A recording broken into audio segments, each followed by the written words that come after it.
Live from Fargo and serving you on TV, online, and on the go. This is Valley News Live at 6. Hot and sunny outside as people are flocking to the ballpark in North Fargo. It wouldn't be summer here in the Red River Valley without another Fargo-Moorhead baseball season. Fans are heading to Newman Outdoor Field for what's expected to be a great night of baseball. Valley News Live sports reporter Alex Egan joins us now live with more on what should be a fun home opener. Alex?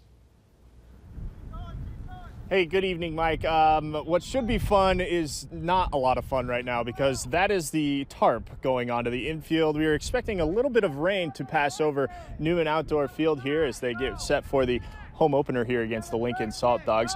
Before the game, it looks like they're going to have a little bit of a time if you're a fan showing up here.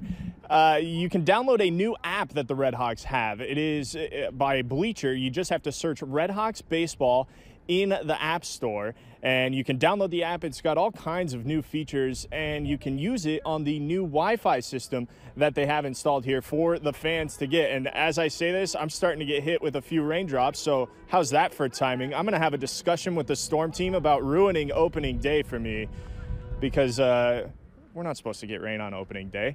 I'll tell you what, we're going to send it back to the studio while we go find some cover and protect our equipment out here, and we'll check back in with you later on in the show. Mike? Alex, I suggest you find yourself an umbrella because we have a preview of tonight's action coming up later in sports. It is downright steamy out there right now, and of course a little rain in the northern part of Fargo.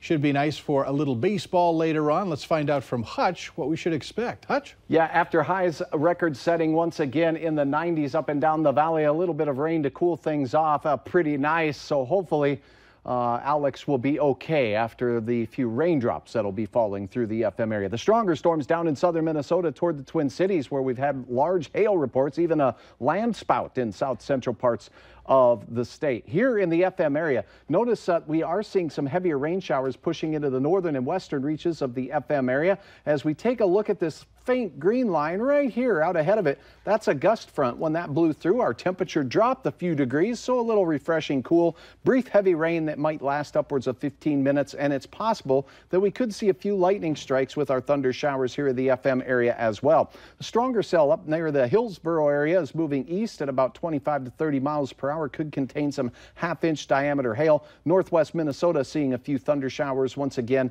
as well. So passing thunder showers, mainly northwest Minnesota for the remainder of the evening. We will all remain hot as temperatures will be generally in the 80s for most of the evening. I'll have that coveted weekend forecast, and we'll be sure to let Alex know if there's any rain included in that coming up here in just a few minutes. He'd like to know. Thank you. You bet. Say, make sure you have the Valley News Live Storm Team weather app so you can keep up with the weather anytime, anywhere.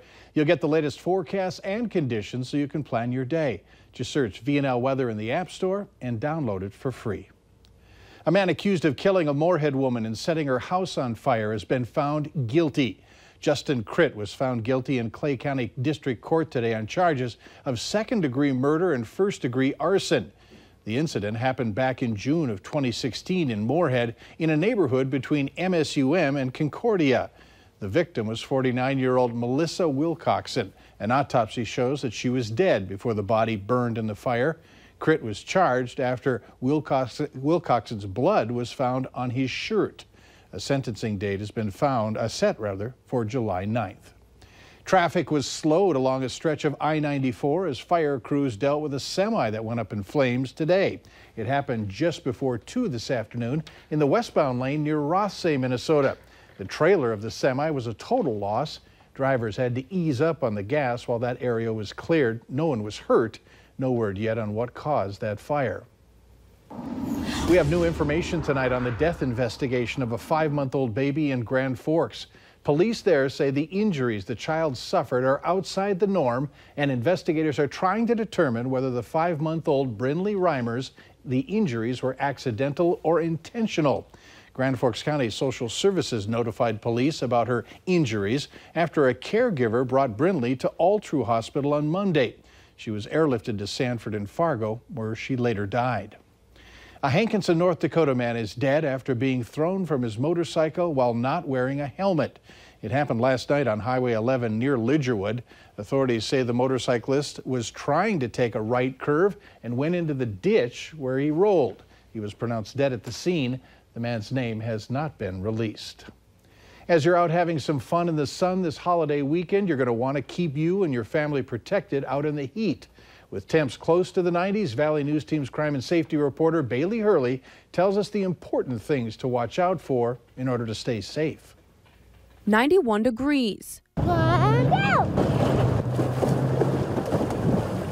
A perfect day to jump in the lake with Dad. This is what Minnesota summers are all about. But with fun comes some worries. Memorial Day, it's a good time to have a lot of fun, but being smart about it. Hot holiday weekend weather is bringing everyone to the water, and parents are voicing their tricks to keep kids safe this weekend. Don't have your nose stuck in your phone where the kids are on the beach. Just pay attention and live in the moment. Keeping an eye on the kids all the time and being right down by the water with them, and keeping the alcoholic beverages to a minimum.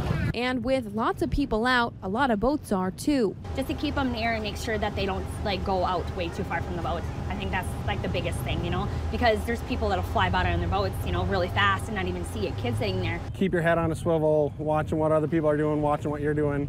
It's fun to go fast, but with a lot of boats, it's gonna create some problems. Jim Petrick with J&K Marine says the #1 thing for boaters to keep in mind this weekend is leaving some space and staying aware. The lake is big enough. Everybody can enjoy the body of water no matter what your activity is, boating, just cruising the lake, or jet skiing, tubing, or fishing. Give everybody their space and be courteous of everybody on the water. Bailey Hurley, Valley News Live. Experts also say make sure you take out your boat plugs and clean it up before you head out to another lake to stop the spread of zebra mussels. 49 states, only one to go until now. In a lifetime of travel, a 91-year-old Florida woman picked Fargo as her final stop so she can say she's been to every state in the union. Valley News Team's Christine Stanwood caught up with her in a story you're only going to see on Valley News Live at 9 on Fargo CW and on Valley News Live at 10. Later on Valley News Live at 6, sure, you want them listening to you, but not sharing the information with others. We'll explain. Up next, the incredible story of a Minnesota girl who's beating the odds despite physical challenges.